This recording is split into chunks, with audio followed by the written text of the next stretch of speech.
those games, the medalists were USA, Canada, and Denmark. So Denmark was doing pretty well in those days. There have been a long time an imbalance between men and women participating in the Paralympics. Since 2016 in Rio de Janeiro, both teams had equal slots, 10 teams. Earlier it was 12 to men, 10 to women. And now there's a balance between genders. World Championships imbalance was bigger. For instance, 18 versus 10 in 1986 in Roermond, Netherlands. Nowadays, according to our regulations, both genders have 16 lots in World Championships, but still female teams, they are less. Here's a list of the goalball Paralympic Games, so we are very pleased that goalball has been in Paralympics, and hopefully we have slot now to be in Paris. Situation is open concerning Los Angeles 2028. Goalball in Paralympics has been quite popular sport. IPC is making some statistics or data based on the popularity of the sport. In London, 2012, tickets sold 52,741 tickets for goalball. So goalball was the fourth most popular sport measured by tickets sold. In Rio 2016, goalball was third most popular team with 211,396 tickets sold. In Tokyo, they couldn't make any statistics while audience was not allowed to come there. But still, goalball, there was live streaming of goalball in Tokyo. And if you are interested to have those games, I have all the games with me here. If you want to have them, we can copy these to you, or if you want to have a particular game, so that's possible from your own country, for instance. Once again, here are the Paralympics ticket sold in London, so the athletics has been the most popular sport, and swimming, football, seven-side, and goalball for the fourth place. And Paralympics, athletics, wheelchair basketball, and then goalball. So we have been in a good track during these years. Here's the history of the goalball. So next one, goalball World Championships will be in China, in Hangzhou. And then we have some candidates already for 2026 also. So this is one of very important part of our work to try to get these hosts early enough to give everybody time to prepare to the coming games. We are also working very much with the youth sport. Our age limit is U19, and USA was organizing very often youth games in 2007-13, and then we changed the name to Youth Championships in 2015, and then we have been very happy, for instance, in Budapest 2017, there have been actually, here is 20 teams, but there have been 19 teams, so we are very happy that also countries are sending the youth teams to participate in the games. These Corona times have also given us a lot of problems in a way that we have to postpone many games to next year or even 2023. But the main thing is that we are able to organize tournaments and giving the athletes the pleasure to fight to get the gold medals, World Championships or Paralympic goals. According to our rules, we have 4 regions: Africa, America, Asia Pacific, and Europe. And I just took each members, December 2020, there have been 114 members, and goalball was almost played in every of those countries. Actually, there are even more, but some of the teams they are able to participate for maybe final reasons. So we are running the IPSA World Ranking in goalball. We have 94 men's team and 58 female team. So we have still things to do.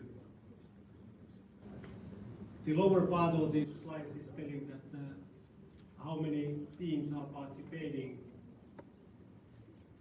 or how many teams they have been in the ranking list. So mainly from Europe and then Asia Pacific and America. So Africa is a little bit below or behind of the other areas.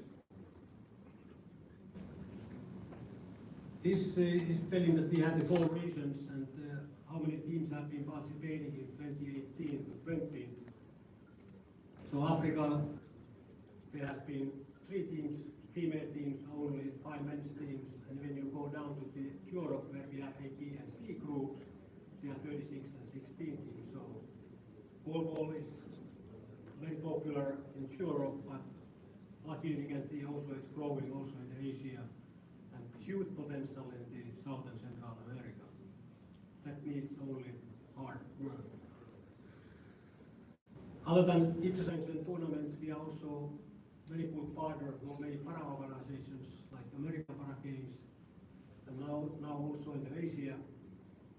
Africa, once again, there's a work to do. There was supposed to be African Para Games before Tokyo, but then it was cancelled.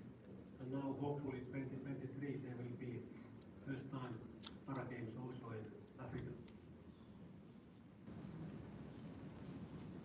We are training technical officials. This is important part also for goalball. We have 274 referees around the world. And the levels here means that level 3 referees, they are allowed to officiate in World Championships and Paralympic Games. And then level 2 and 3, they can officiate in regional championships. But as we can see also here, major part of the referees are from Europe. And then, I mean, level 3 referees, and then Asia, America is coming a little bit behind. But when the days are getting better, we start once again the training in different countries, and I'm sure that we will be in your countries also. This is telling about the technical officers. We call them referee clinics. And now when we are getting new rules, once again, starting January next year, we are having roughly 10 clinics a year. So we have seen the great interest anyway among the countries, and they want to have also first-class referees, because then they can help also schools, their national teams, and the like. We have invested heavily in Africa. We have had there 5, 6 clinics or workshops. And normally we are providing also those, at least the host country with balls, ice aids, and other equipment. This is part of our work also. Now we are in the middle of updating all our documentation. So we have a lot of documentation, rule books, manuals. We have code of conduct, we have cases, we have referee programs, and so on. When we are ready, then we are coming to your countries also to tell the latest developments in the both sides.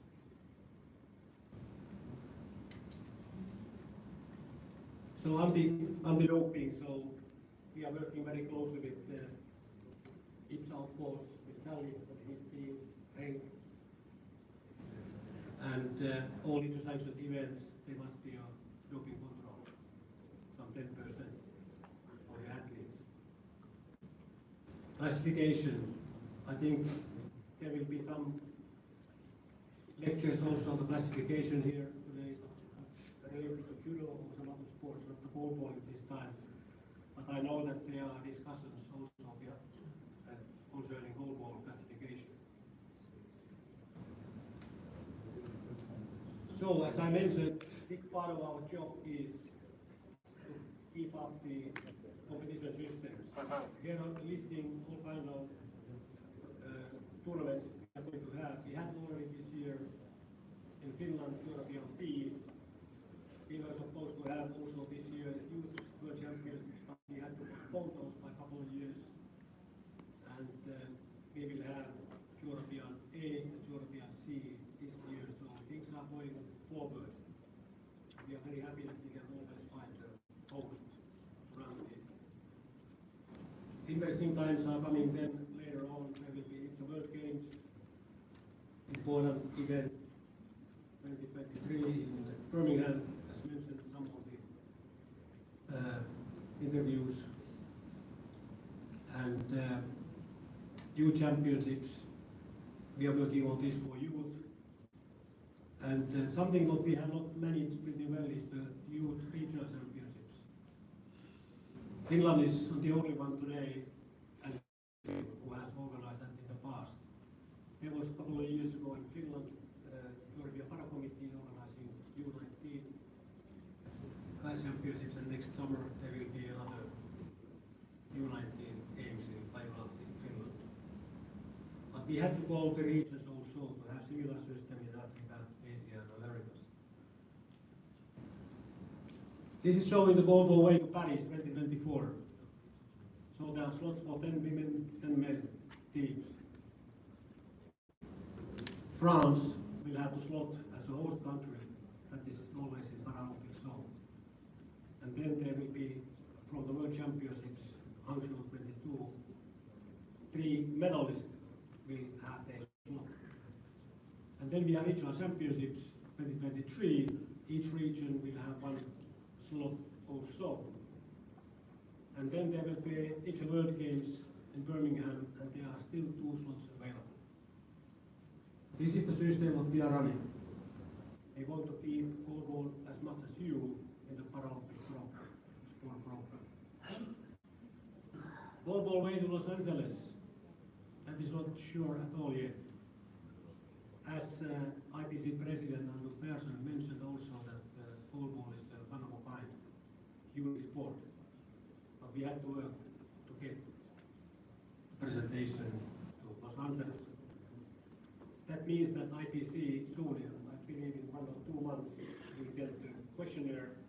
We had to work a couple of months together with IPSA board, media, and subcommittee to fulfill these papers.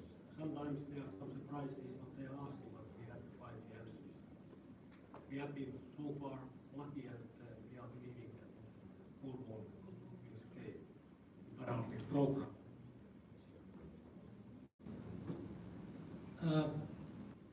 There is a slide about the ISA's registration system, so all the teams, players, when they are participating in IPSA sanctioned events, that goes through ISA's registration system, and solely the ISA systems are running this part of the system, and I believe that it's working pretty well also.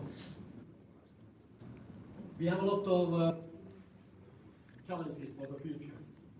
I have maybe too long list here, but these are for many years in our list. So we had to develop the youth goalball. We have a project going on now concerning the goalball youth coaching program.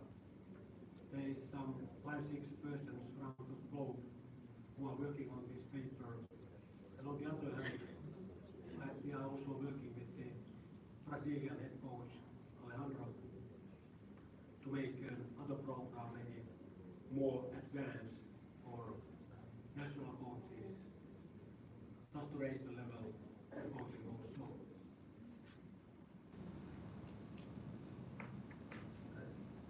The media is coming more and more important nowadays. IPSA needs to polish IPSA brand also. There's things to do also in this area. We have been also not so good in sponsorship and this kind of issues, so I believe inside goalball we need also some sponsors to get some money to lead off the sport.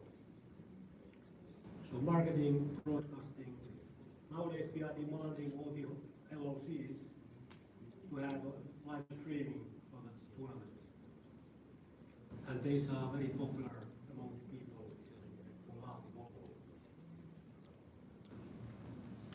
We have tried to make some sub-regional tournaments in Central and South America, and APC, the American Para Committee, is very active partner for this, and now once again they will very soon next year, hopefully Corona allows to organize sub-regional tournaments in Central America and also in South America.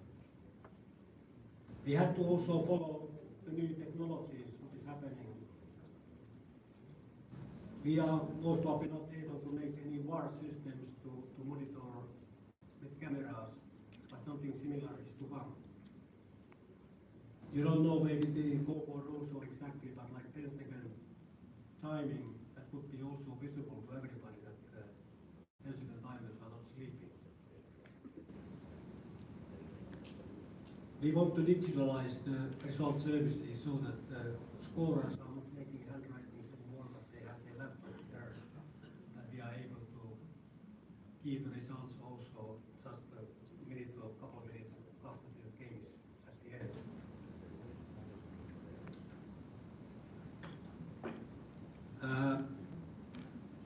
This was shortly what I wanted to tell you about Cornwall, and as I mentioned, if someone of you is interested to get these games from Tokyo, come to me and we can copy you whatever games you are interested in.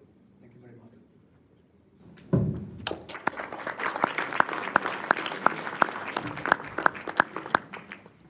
Thank you very much, Kari. I would like to, if it's okay with you, to open up for some questions and some comments. And